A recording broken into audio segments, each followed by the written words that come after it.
Hello nursing Gurukul family, कैसे हो आप सब? आई थिंक आप सभी अच्छे होंगे। तो मैं वैभव आपको पढ़ाने वाला हूँ बीएससी नर्सिंग सेकंड सेमेस्टर में जो नर्सिंग फाउंडेशन सब्जेक्ट है वो।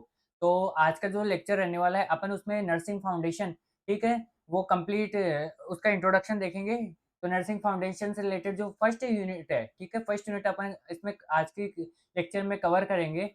तो सबसे पहले तो मैं बता दूँ कि जो बीएससी नर्सिंग का से सेकंड सेमेस्टर का बैच है, चाहे आप किसी भी स्टेट को, चाहे आप यूपी हो, हरियाणा हो और राजस्थान हो या किसी भी स्टेट से हो, क्या कर रहे हो बीएससी नर्सिंग सेकंड सेमेस्टर में हो और आप एग्जाम की प्रिपरेशन कर रहे हो, अपनी यूनिवर्सिटी एग्जामिनेशन की प्रिपरेशन कर रहे हो, तो आप क्या कर सकते हो, नर्सिंग गुरुकुल ऐप है, वो प्ले स्टोर से जाकर डाउनलोड कर सकते हो और उसमें निश्चय बैच आपको मिलेगा। कौन सा बैच मिलेगा आपको?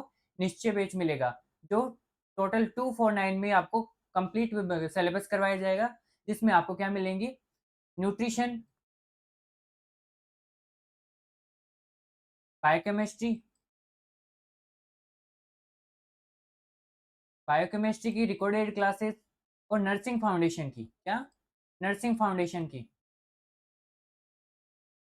नर्सिंग फाउंडेशन की आपको दोनों सेमेस्टर की, बीएससी नर्सिंग फर्स्ट सेम के लिए, फर्स्ट सेम की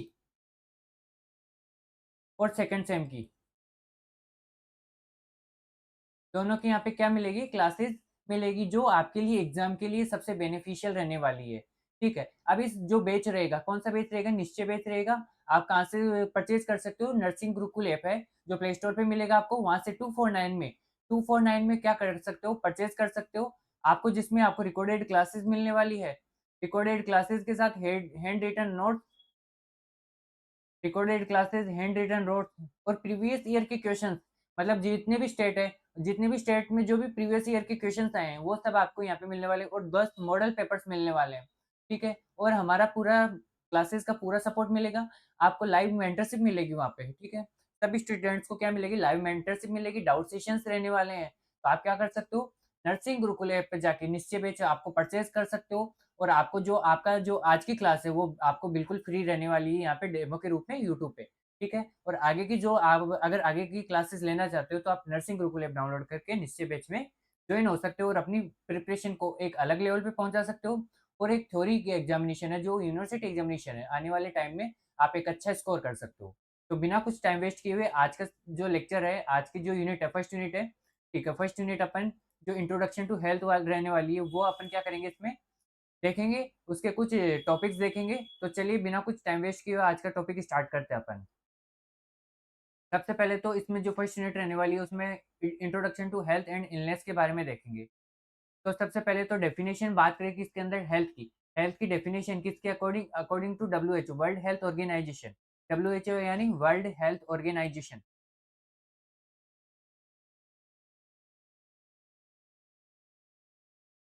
वर्ल्ड हेल्थ ऑर्गेनाइजेशन के अकॉर्डिंग क्या रहने वाली है इसमें? डेफिनेशन रहने वाली है। तो वो डेफिनेशन क्या बोल रही है कि health is a state of complete physical, mental, social wellbeing. मतलब हेल्थ क्या है? एक ऐसी स्टेट है जिसमें कंप्लीटली कंप्लीट क्या रहता है? फिजिकल, शारीरिक, मेंटल, मानसिक और सोशल वेलबींग, सामाजिक क्या रहती है? वेलबींग रहती है और not not merely the absence of disease. मतलब इसमें कोई भी डिजीज की प्रेजेंस नहीं देखने को मिलती और एब्सेंस देखने को मिलती है। डिज़ी मतलब किसकी? डिज़ीज़ की, और इन्फर्मिटी यहाँ पे देखने को मिलती है। तो डब्ल्यूएचओ के अकॉर्डिंग जो 1948 के अंदर कब दी गई थी? 1948 के अंदर दी गई थी। डेफिनिशन पूछी जाती है डब्ल्यूएचओ की। तो डब्ल्यूएचओ के अकॉर्डिंग जो डेफिनिशन रहने वाली वो रहती है, health is a state of complete physical, mental, social well-being and not merely absence of disease और इन्फर्मिटी। तो क्लियर यहाँ तक हेल्थ की डेफिनेशन आपको डब्ल्यूएचओ के अकॉर्डिंग बता दी। अब नेक्स्ट स्लाइड पे चलते हैं अपन। नेक्स्ट स्लाइड पे इसमें आते हैं कॉन्सेप्ट ऑफ हेल्थ। तो कॉन्सेप्ट ऑफ हेल्थ की बात करें, तो कॉन्सेप्ट ऑफ हेल्थ क्या-क्या रहने वाले हैं इसमें? कॉन्सेप्ट ऑफ हेल्थ हेल्थ के रिगार्डिंग रहने वाले ecology of concept, biomedical concept, holistic concept और साइको सोशल कॉन्सेप्ट यहाँ पे रहते हैं। तो कितने कॉन्सेप्ट है? 4 कॉन्सेप्ट है। Biomedical concept, ecological concept, psychological concept और होलिस्टिक कॉन्सेप्ट। क्लियर? अब बात करें इसके अंदर डायमेंशंस की, तो कुछ डायमेंशंस आते हैं इसके अंदर। हेल्थ के क्या आते हैं इसमें? डायमेंशंस आते हैं। अब डायमेंशंस क्या होते हैं हेल्थ के? चाहे इसे कंपोनेंट्स बोल लो, क्या बोल लो इसके? कंपोनेंट्स बोल लो या डायमेंशंस बोल लो। तो ये क्या करते हैं? हेल्थ के कंपोनेंट्स होते हैं जो इसमें हेल्प करते हैं डिजीज कंडीशन से निकालने में। ये क्या करते हैं? हेल्प करते हैं डिजीज, जो भी हेल्थ होंगी उसके क्या है? कंपोनेंट्स है, जो हेल्प करवाते हैं डिज़ीज़ अकर नहीं होने में। और उनकी जो भी डायमेंशंस होते हैं, कंपोनेंट्स होते हैं, वो अपने को पता लगा सकते हैं कि किस-किस कंडीशंस में अपने को हेल्थ क्या हो सकती है, इम्प्रूव हो सकती है, ठीक है? अब इसमें कुछ डायमेंशन है, तो फर्स्ट डायमेंशन आता है इसमें फिज़िकल डायमेंशन। अब फिज़िकल डायमेंशन की बात करें इसमें, किसकी बात करें इसमें? फिज़िकल डायमेंशन की। तो फिज़िकल डायमेंशन क्या बोल रहा है इसमें? फिजिकल डायमेंशन बोल रहा है it is related to body and its function. मतलब जो फिजिकल डायमेंशन होता है वो किससे रिलेटेड है? जो अपनी ह्यूमन की बॉडी है उससे रिलेटेड, और जो बॉडी के द्वारा, बॉडी के सिस्टम्स के द्वारा, ऑर्गन्स के द्वारा जो भी फंक्शंस होते हैं, बॉडी के द्वारा जो भी फंक्शंस होते हैं, उससे रिलेटेड क्या होता है, ये फिजिकल डायमेंशंस होता है, उसको मेंटेन करने में हेल्प करता है, ठीक है? उसको रेगुलेट करने में हेल्प करता है। बात करें फिजिकल नेक्स्ट लाइन की, तो physical state of perfect functioning of the body. जो फिजिकल स्टेट होती है, ठीक है? वो किसमें हेल्प करती है? जो भी बॉडी का परफेक्ट फंक्शनिंग होती है, जो फंक्शनिंग होती है बॉडी की, उसको परफेक्ट बनाने में फिजिकल स्टेट क्या करती है? हेल्प करती है, ठीक है? जो फिजिकल डायमेंशंस होंगे, फिजिकल डायमेंशंस किससे रिलेटेड होते हैं? बॉडी के फंक्शन से रिलेटेड होते हैं, बॉडी से रिलेटेड होते हैं। और जो भी फिजिकल स्टेट होती है, ठीक है? मतलब प्रॉपर फिजिकल हेल्थ में किसमें इंप्रूव करने का वो हेल्प करेगी? ये हेल्प करेगी परफेक्ट फंक्शनिंग में, बॉडी की परफेक्ट फंक्शनिंग में क्या करेंगे? ये फिजिकल स्टेट जो या फिजिकल डायमेंशंस होंगे, वो क्या करेंगे इसमें? हेल्प करेंगे। क्लियर यहाँ तक? फिजिकल डायमेंशन आई थिंक सबको क्लियर हो गया होगा स्टूडेंट्स। अब नेक्स्ट डायमेंशन आता है इसमें मेंटल डायमेंशन। अब मेंटल डायमेंशन क्या होती है? मानसिक, मन से रिलेटेड, ब्रेन माइंड से रिलेटेड क्या करते हैं ये? एक्ट करते हैं। अब इसमें mental dimension is a state of balance between individual and the surrounding world. मतलब जो मेंटल डायमेंशन होता है वो किनके बीच का एक बैलेंस है? कि जो लोग होते हैं, पीपल्स होते हैं, इंडिविजुअल होते हैं पीपल, और जो पीपल जिस सराउंडिंग एनवायरनमेंट में या सराउंडिंग वर्ल्ड में रहते हैं, ठीक है, आसपास के एनवायरनमेंट में या सराउंडिंग वर्ल्ड में रहते हैं, ठीक है, तो ये सब उसका क्या है? कोऑर्डिनेशन है, बैलेंस है। क्या है? मेंटल मेंटल डायमेंशन इन सब का क्या है? प्रॉपर बैलेंस देखने को मिलता है यहाँ पे। ठीक है, मेंटल डायमेंशन एक स्टेट है जो इंडिविजुअल और सराउंडिंग वर्ल्ड की क्या है? बैलेंस करके रखता है। मेंटल डायमेंशन बैलेंस करके रखता है। और एक state of harmony between one self and others, ठीक है? और ये एक ऐसी स्टेट है जो खुद की और अदर्स की, उनके बीच में कोरिलेशन, कोऑर्डिनेशन बना के मेंटेन करके चलता है। मेंटल डायमेंशन एक तो किसका बैलेंस है, किन के बीच का बैलेंस है या किनको मेंटेन करके चलता है? ये मेंटेन करके चलेगा इंडिविजुअल्स को, और जो सराउंडिंग वर्ल्ड होते हैं, जो सराउंडिंग एनवायरनमेंट होते हैं, जिसमें क्या रहते हैं, अपन लोग रहते हैं, ठीक है? जिसमें अपन सर्वाइव करते हैं, उन सर्वाइव करने वाली जगह में ये क्या होते हैं? मेंटल डायमेंशंस बैलेंस करके चलते हैं, ठीक है? प्रॉपर कोऑर्डिनेशन करके चलते हैं, मेंटेन करके चलते हैं। और एक ऐसी स्टेट होती है, जो पीपल की एक ऐसी स्टेट होती है, एक ऐसी स्थिति होती है जिसमें अपन खुद की कंडीशन और दूसरों की कंडीशन को मेंटेन करके, बैलेंस करके यहाँ पे चलते हैं। क्लियर? अब a mental dimension is a coexistence between the realities of the self and that of other people and that of the environment। मतलब और मेंटल डायमेंशंस क्या होते हैं? ये क्या होते हैं? प्रॉपर कोऑर्डिनेशंस होते हैं। किन-किन के बीच? पहले तो इंडिविजुअल और सराउंडिंग एनवायरनमेंट के बीच का बैलेंस हो गया। फिर उसके बाद अपन खुद का और दूसरों के बीच का एनवायरनमेंट, मतलब जो किस प्रकार से बिहेव करते हैं, किस प्रकार से फंक्शनिंग करते हैं, उनका मेंटल स्टेट किस प्रकार से रहती है, ठीक है? उनका बिहेवियर किस प्रकार से रहता है, स्ट्रेस, एंग्जायटी से रिलेटेड जो भी मेंटल डायमेंशंस रहते हैं, उनके बैलेंस को मेंटेन करके, कोऑर्डिनेशन करके, कोऑर्डिनेट करके चलते हैं। फिर उसके बाद जो अपन खुद की रियलिटीज़, मतलब खुद के जो भी अंदर के बिहेवियर हैं और लोगों के बिहेवियर, और जो अपन खुद रह रहे हैं और लोग रह रहे हैं, उस एनवायरनमेंट को बैलेंस करके, उनको तालमेल करके, कोऑर्डिनेट करके यहाँ पे चलते हैं। क्लियर हो गया होगा आई थिंक यहाँ को सबको? फिजिकल डायमेंशन समझ में आ गया होगा, मेंटल डायमेंशन समझ में आ गया होगा। अब बात करते हैं इसके अंदर सोशल डायमेंशन की। अब सोशल डायमेंशन होता क्या है? The social dimension is the quantity and quality of an individual interpersonal ties and the extent of involvement with the communities. मतलब सोशल डायमेंशन में क्या होता है कि इसमें क्वांटिटी पाई जाती है, क्वालिटी पाई जाती है इंडिविजुअल्स की, ठीक है? विभिन्न विभिन्न प्रकार के सोशल सोसाइटी के अंदर क्या पाए जाते हैं? लोग पीपल पाए जाते हैं, वो उनके बीच का, ठीक है, जो इंटरपर्सनल टाइज होंगे, इंटरपर्सनल जो भी रिलेशनशिप होंगे, ठीक है? और कम्युनिटी के अंदर किस प्रकार से वो एक्ट करते हैं, किस प्रकार से रिलेशनशिप बना के रखते हैं, इंटरपर्सनल रिलेशनशिप बना के रखते हैं, किस प्रकार से, ठीक है? वो किस प्रकार से बातें करते हैं। तो ये सोशल सोसाइटी के अंदर ये प्रॉपर हेल्थ को मेंटेन करने के लिए क्या रहता है? ये सोशल डायमेंशन रहता है। क्लियर? चलो, फिर बात करें अपन फिजिकल डायमेंशन देख लिया अपन ने, फिजिकल डायमेंशन देख लिया, तो मेंटल डायमेंशन देख लिया, उसके बाद सोशल डायमेंशन देख लिया। अब बात है इसमें next fourth number emotional dimension. अब इमोशनल डायमेंशंस कौन-कौन से होते हैं? इसमें आते हैं फीलिंग्स, ठीक है? इमोशनल में कौन से डायमेंशन आए इमोशनल में क्या आएँगी? फीलिंग्स आएगी। ये फीलिंग्स क्या होती है? It is ability to recognise, accept and express feelings of oneself and others. मतलब इमोशनल डायमेंशंस के अंदर अपने को क्या होती है? एक ऐसी एबिलिटी होती है, जो अपने इमोशंस होते हैं, वो इमोशंस को उन स्टेट इमोशंस की जो भी फीलिंग्स, ठीक है, इमोशंस हो गए, फीलिंग्स हो गए, उनको किस प्रकार से अपन एक्सेप्ट कर सकते हैं, एक्सप्रेस कर सकते हैं, खुद से लेके दूसरों तक, ठीक है? उन सबको एबल ये एक एबिलिटी होती है जो क्या कर सकते हैं अपन दूसरों को एक्सप्रेस कर सकते हैं। इसमें भी क्या होती है एक प्रॉपर हेल्थ अगर होगी तो ही अपन क्या कर पाएँगे, उनको एक्सप्रेस कर पाएँगे, तो ये इमोशनल डायमेंशन हो गया।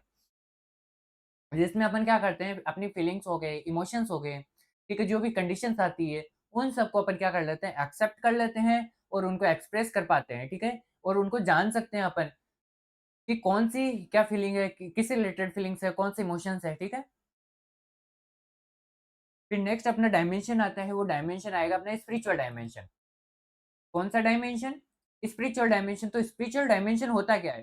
तो स्पिरिचुअल डायमेंशन क्या रेफर करता है? It refers to the individual striving for finding meaning and purpose in life. मतलब जो भी एक एक किसको जो इंडिविजुअल्स का होता है, जो पर्पस होता है रहने का, जो लाइफ का क्या पर्पस होता है, ठीक है? उसका क्या मतलब होता है, किस प्रकार से वो सर्वाइवल कर सकता है, सर्वाइवल के लिए क्या पर्पस रहता है, क्या मतलब रहता है, तो ये फाइंडिंग करने के लिए क्या हेल्प करता है, ये स्पिरिचुअल डायमेंशन हेल्प करता है। और it is something that embedded in morality principles, purpose in life and achieving the highest goals of life. और जो स्पिरिचुअल डायमेंशंस होते हैं, और जो मोरल प्रिंसिपल्स पे क्या होते हैं, बेस्ड होते हैं, मोरल प्रिंसिपल्स पे बेस्ड होंगे। और ये क्या प्रकार से किसमें हेल्प करते हैं ढूँढने में कि अपनी लाइफ का क्या पर्पस है और एक अचीव हाईएस्ट गोल को अचीव किस प्रकार से कर सकते हैं। तो ये किसमें हेल्प करेंगे स्पिरिचुअल डायमेंशन, मोरालिटी प्रिंसिपल पे। मोरल जो नैतिक प्रिंसिपल्स होंगे, अपने सिद्धांत होंगे, उसको किस प्रकार से एम्बेडेड कर सकते हैं और किस प्रकार से ये लाइफ का क्या रहता है, एक पर्पस रहता है, गोल रहता है, और क्या आपने का जो गोल रहेगा, लाइफ का क्या गोल रहेगा, अपना करियर का गोल क्या रहेगा, उसको अचीव करने के लिए, हाईएस्ट गोल को अचीव करने के लिए क्या होता है, ये स्पिरिचुअल डायमेंशंस यहाँ पे हेल्प करते हैं। आई थिंक क्लियर हो गया होगा डायमेंशन से रिलेटेड।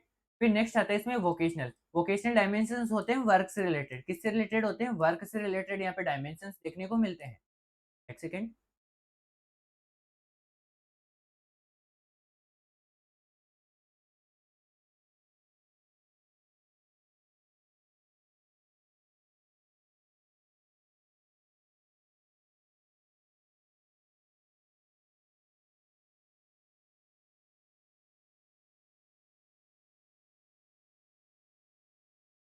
तो वोकेशनल डायमेंशंस किस प्रकार से हेल्प करते हैं हेल्थ के अंदर, या हेल्थ के क्या वोकेशनल डायमेंशन क्या कंपोनेंट है? तो vocational dimension gives an individual a sense of achievement, purpose and self realization। जो क्या करता है एक अचीवमेंट को, जो गोल को अचीव करने के लिए क्या करता है, एक सेंस प्रोवाइड करवाता है, इंडिविजुअल को सेंस देता है। और जो लाइफ के क्या पर्पस होते हैं, किस प्रकार से अपन गोल्स को अचीव कर सकते हैं और उस वर्क को किस प्रकार से अपन कंप्लीट कर सकते हैं, या जो प्रोफेशन होता है उसको किस प्रकार से अपन मैनेज करके चल सकते हैं, मेंटेन करके चल सकते हैं। और सेल्फ रियलाइजेशन किस प्रकार से अपन खुद का रियलाइज़ेशन कर सकते हैं उस वर्क से रिलेटेड, उस प्रोफ़ेशन से रिलेटेड, ठीक है? हेल्थ से रिलेटेड, ठीक है? ये सब किस प्रकार से अपने क्या करते हैं डायमेंशंस, अलग-अलग तरीके से डायमेंशंस हेल्प करते हैं। हेल्थ को इम्प्रूव करने के लिए, बेटर बनाने के लिए, ये क्या होते हैं, हेल्थ के कंपोनेंट्स होते हैं।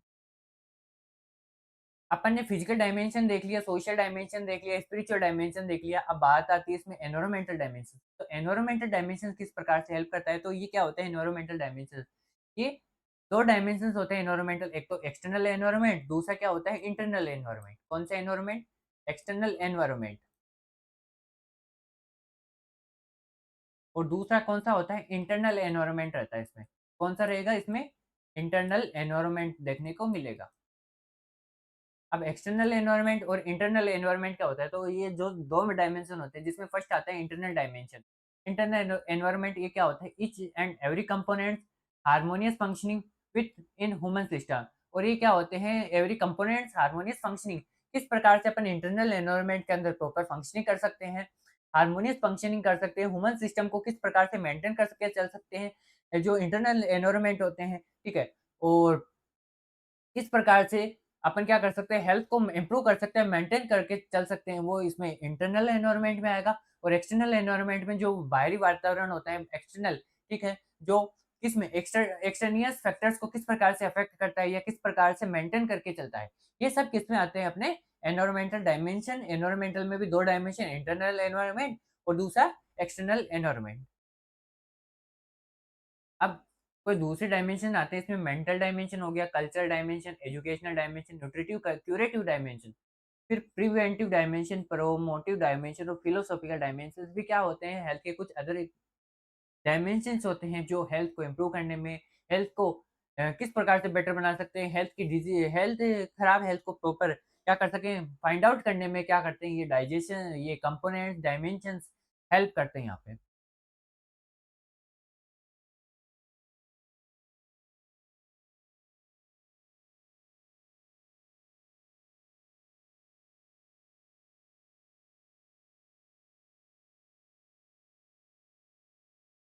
क्लियर हो गया होगा आई थिंक यहाँ तक सबको।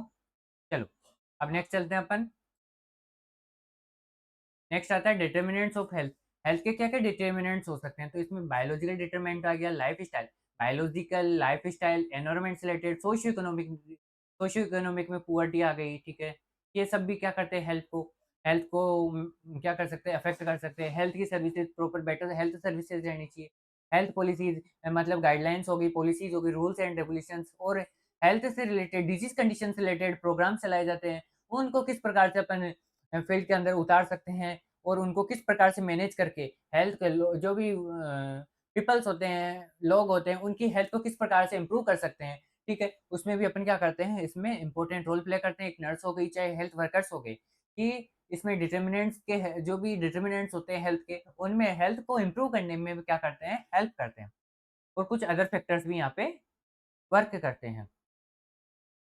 अब सबसे इम्पोर्टेंट टॉपिक आता है कि या तो आपने इसको साइकोलॉजी में पढ़ लिया होगा या आपने फाउंडेशन में पढ़ रहे हो। तो इसमें जो इम्पोर्टेंट टॉपिक आता है वो आते हैं मास्लो हिरार्की थ्योरी। अब जो मास्लो हिरार्की थ्योरी होगी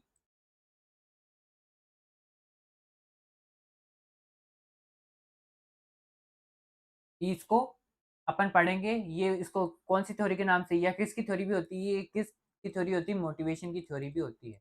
अब ये मास्लो हिरार्की थ्योरी होती है वो किसके द्वारा अब्राहम मास्लो है, उसके द्वारा की गई है, इंट्रोड्यूस की गई है। तो मास्लो हिरार्की थ्योरी के बारे में देखें, तो it is introduced by Abraham Maslow. ठीक है, किसके द्वारा इंट्रोड्यूस की गई है? अब्राहम मास्लो के द्वारा ये इंट्रोड्यूस की गई है।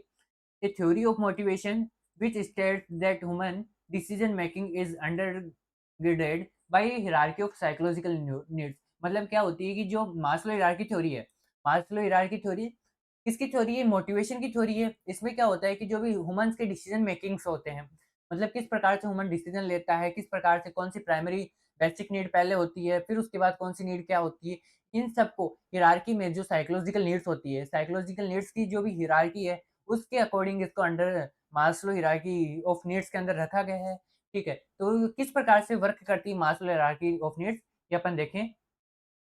तो ये Maslow to according to Maslow, learner need is meet the next need on the hierarchy become और फोकस ऑफ अटेंशन। मतलब जो नेक्स्ट नीड होती है हायरार्की के अकॉर्डिंग, वो किस प्रकार से अपन को मेंटेन करने के लिए, ठीक है, अचीव करने के लिए किस प्रकार से अपने को उसमें फोकस करना चाहिए, अटेंशन देना चाहिए। तो इन सब के बारे में ये क्या किया गया है, यहाँ पे बताया गया है। मास्लो हायरार्की में आता है सबसे पहले तो आता है फिजियोलॉजिकल नीड होता है जो प्राइमरी नीड होती है जिसमें एयर हो गया, वाटर हो गया, फूड हो गया, शेल्टर हो गया, स्लीप हो गई, क्लॉथिंग, रिप्रोडक्शन हो। फिर सेफ्टी नीड्स में पर्सनल सिक्योरिटी हो गई, एम्प्लॉयमेंट, रिसोर्सेज, हेल्थी प्रॉपर्टी। फिर नेक्स्ट नीड आती है इसमें लव एंड बिलोंगिंगनेस में। तो इसमें क्या होता है फ्रेंडशिप देखने को मिलती है, intimacy, family, sense of connection. फिर एस्टीम के अंदर respect, self esteem, status, recognition, strength and freedom. Self actualisation में होता है कि जो मतलब सेल्फ एक्चुअलाइजेशन में डिज़ायर होती है कुछ बनने की, most of that one can be, क्या अचीव कर सकता है। ये सब क्या होता है इसमें सेल्फ एक्चुअलाइजेशन में मिलते हैं। ये क्या होती है सेल्फ एक्चुअलाइजेशन नीड होती है, फर्स्ट बेसिक नीड होती है, प्राइमरी नीड होती है, वो फिजियोलॉजिकल नीड होती है। तो अब मास्लो हायरार्की में क्या होता है कि it is suggested that people are motivated to fulfil basic needs. मतलब जब अगर फुलफिल्ड जो बेसिक नीड होगी, प्राइमरी नीड होगी, अगर वो ढंग से फुलफिल्ड है, तो वो क्या होगा, पीपल मोटिवेटेड होगा before moving to other needs. और क्या होगा, अगर पहले जो प्राइमरी नीड मिल जाएगी तो उसको नेक्स्ट नीड्स पाने के लिए क्या होगा, ये मोटिवेट होगा और नेक्स्ट नीड को अचीव करने के लिए वो क्या करेगा, वर्क करेगा उस पे।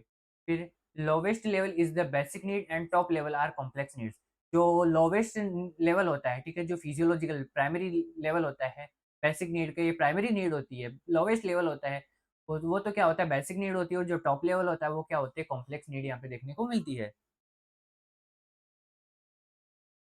फिर Maslow believed that these needs are similar to instincts and play major role in motivating behaviour. और मास्लो क्या करता है, बिलीव करता है जो कि needs are similar to instincts and play major role in motivating behaviour. और जो मोटिवेटिंग जो पीपल्स का बिहेवियर है उसको मोटिवेट करने के लिए क्या करता है मास्लो, की जो नीड्स होती है वो सभी उसके रिक्वायरमेंट्स के अकॉर्डिंग क्या होती है, हेल्पफुल रहती है, उसके अकॉर्डिंग एक मेजर रोल प्ले करती है, ताकि वो क्या कर सके, मोटिवेट हो सके अपने बिहेवियर की तरफ से, और जो आगे आने वाली क्या होती है, नीड्स होती है, उनको फुलफिल कर सके। और मास्लो जो पिरामिड होता है वो termed the highest level of the pyramid as growth needs. और जो मास्लो टर्म्ड होता है, ठीक है, मास्लो किस टर्म से लिया गया है कि इसका क्या मीन होता है, ये हाईएस्ट लेवल होती है पिरामिड का, जो ग्रोथ है नीड्स, जो किस प्रकार से वर्क करती है, एक ग्रोथ नीड्स के मतलब जिस प्रकार से ग्रोथ बढ़ती जाएगी उस प्रकार से क्या करती जाएगी, उसकी नीड्स मिलती या फुलफिल होती जाएगी। अब बात करें इसमें कैरेक्टरिस्टिक्स ऑफ सेल्फ एक्चुअलाइज्ड पीपल। जो कैरेक्टरिस्टिक्स होते हैं सेल्फ एक्चुअलाइज्ड पीपल्स के, वो क्या-क्या रहते हैं इसमें?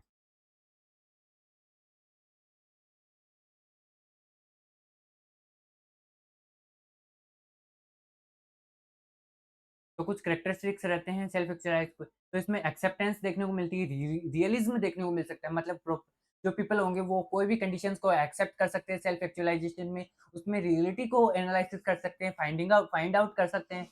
प्रॉब्लम सेंट्रिंग, और ये क्या होती है, प्रॉब्लम सेंट्रिंग होती है, मतलब इसमें प्रॉब्लम्स भी क्या कर सकते हैं, अच्छे से एनालिसिस करके उनको अच्छे से क्या कर सकते हैं, मेंटेन करके उनको खत्म किया जा सकता है, इंप्रूव किया जा सकता है अपने हेल्थ को, ठीक है। फिर स्पॉन्टेनिटी देखने को मिल सकती है, ऑटोनॉमी एंड सॉलिट्यूड, और इसके साथ-साथ continued freshness of appreciation on peak experiences. मतलब इसमें क्या होता है कि जो भी सेल्फ एक्चुअलाइजेशन पीपल्स होते हैं, सेल्फ एक्चुअलाइज्ड पीपल होते हैं, वो एक्सेप्टेंस में आ जाते हैं, एक्सेप्ट कर सकते हैं, रियलिटी प्रिंसिपल इसमें बेस्ड हो जाता है, प्रॉब्लम सेंटरिंग देखने को मिलती है, स्पॉन्टेनिटी देखने को मिलती है, ऑटोनॉमी देखने को मिलती है, और जो एक्सपीरियंस होता है वो पीक लेवल पे पहुँच जाता है, क्योंकि इसमें एक्चुअलाइजेशन नीड है, जो प्राइमरी नीड से लेके टॉप लेवल की नीड है, ठीक है? जो कॉम्प्लेक्स होता है ये सेल्फ एक्चुअलाइजेशन, उसमें क्या हो जाते हैं, ये पूरे कैरेक्टरिस्टिक्स आ जाते हैं पीपल के अंदर। क्लियर? अब कंपैरिज़न बात करें तो मास्लो हायरार्की ऑफ नीड्स और बेसिक ह्यूमन नीड्स। तो मास्लो हायरार्की नीड्स में तो क्या होता है, फिजियोलॉजिकल, और बेसिक ह्यूमन नीड्स में physical. Love and belonging Maslow hierarchy के अकॉर्डिंग अकॉर्डिंग आता है, फिर उसके बाद बेसिक ह्यूमन नीड्स इमोशनल होती है, और सेल्फ एक्चुअलाइजेशन में क्या होता है, सोशल नीड्स यहाँ पे देखने को मिलती है। फिजियोलॉजिकल में फिजिकल, लव एंड बिलॉन्गिंगनेस में इमोशनल, और इसमें बेसिक ह्यूमन नीड्स में तो सोशल नीड्स, और मास्लो हायरार्की में ये सेल्फ एक्चुअलाइजेशन। आई थिंक आपको जो मास्लो हायरार्की तक समझा है वो कंप्लीटली समझ में आ गया होगा, और आपको क्या करना है, ऐसे आपको अच्छे से समझना है, पढ़ना है, और प्रॉपर नोट्स लेने हैं, टेस्ट लेने हैं, ठीक है, मॉडल पेपर्स लेने हैं। तो आप क्या कर सकते हो, हमारे इस नर्सिंग गुरुकुल ऐप को डाउनलोड करके प्ले स्टोर से आपको डाउनलोड करना है, वहाँ पे ओपन करना है, अपने मोबाइल नंबर एंटर करने हैं, और जो आपको ओपन हो जाएगा, डिटेल्स फिल करके जब जैसे आप एंटर करोगे, तो उसमें आपको कैटेगरी सेलेक्ट करनी है सेमेस्टर, अगर सेमेस्टर की प्रिपरेशन कर रहे हो तो सेमेस्टर और एंट्रेंस में। तो आप बीएससी नर्सिंग सेकंड सेमेस्टर के स्टूडेंट हो तो आप सेकंड सेमेस्टर में क्या कर सकते हो, तो कैटेगरी सेलेक्ट करके आप वहाँ पे जो परचेज़ वो बैच होगा, हमारा कोर्सेज़ होगा, कौन-सा कोर्स? पेड कोर्सेज़ के अंदर निश्चय बैच मिलेगा आपको सेकंड सेमेस्टर का, तो आप क्या कर सकते हो, उसको परचेज़ कर सकते हो, जहाँ पे आपको प्रॉपर क्लासेस मिलेगी। में यानी वैभव आपको आपको क्या पढ़ाएँगे? आपको पढ़ाएँगे नर्सिंग फाउंडेशन, और जो उर्वशी मैम होगी, ठीक है? वो मैम आपको पढ़ाएगी क्या? न्यूट्रिशन और बायोकेमिस्ट्री आपको वहाँ पे पढ़ाएगी। तो जो बीएससी नर्सिंग फर्स्ट सेमेस्टर और सेकंड सेमेस्टर दोनों आपने को उस बैच में दोनों कंप्लीट क्लासेस, थ्योरी क्लासेस वहाँ पे देखने को मिलेंगी, उसके नोट्स देखने को मिलेंगे जो यहाँ पे मैं पढ़ा रहा हूँ। तो आप क्या कर सकते हो, 249, इसकी अभी स्टार्टिंग प्राइस क्या है? 249 है, अगर आपको ये ऑफर प्राइस है, ठीक है? अगर आप इसमें नहीं लेते हो तो आपको हो सकता है ज़्यादा पेमेंट रुपए पे करके क्या करना पड़े, कोर्स परचेज़ करना पड़े। तो आप ऑफर में क्या कर सकते हो, 249 के अंदर आपको कोर्स में परचेज़ कर सकते हो। तो सभी स्टूडेंट्स, अगर आप क्या कर रहे हो, किसी भी स्टेट से हो और आपकी एग्ज़ाम बहुत नज़दीक है, बहुत पास में है और आपने बिल्कुल भी नहीं पढ़ा है, तो ये एक ऐसा बैच रहने वाला है, रामबाण बैच रहने वाला है। तो आप क्या कर सकते हो, उसमें कंटिन्यू क्लासेस ले सकते हो। आपका टाइम जो एग्ज़ाम होगा उससे बिल्कुल बहुत टाइम पहले आपका कोर्स कंप्लीट करवा दिया जाएगा। ठीक है? आपको टेंशन लेने की बात बिल्कुल भी ज़रूरत नहीं है, तो बने रहिए। और हमारे नर्सिंग, अगर अगर आप नए हो तो हमारे नर्सिंग गुरुकुल यूट्यूब चैनल है, उसको आप क्या कर सकते हो, सब्सक्राइब ज़रूर कर सकते हो। और इस वीडियो के लिंक में अपने दोस्तों के साथ शेयर कर सकते हो। अपने जो बीएससी नर्सिंग सेकंड सेमेस्टर के स्टूडेंट्स हैं, उनको साथ में क्या कर सकते हो, शेयर कर सकते हो। तो आज के लिए बस इतना ही। पढ़ते रहिए, मस्त रहिए। और आज का लेक्चर कैसा लगा कमेंट ज़रूर करना। और ऐसे लेक्चर्स इम्पोर्टेंट टॉपिक्स के आते रहेंगे यूट्यूब पे। और अगर आपको प्रॉपर कंटिन्यू क्लासेस चाहिए तो आप क्या कर सकते हो, नर्सिंग गुरुकुल ऐप डाउनलोड करके बैच परचेज़ कर सकते हो। आज के लिए बस इतना ही। Thank you.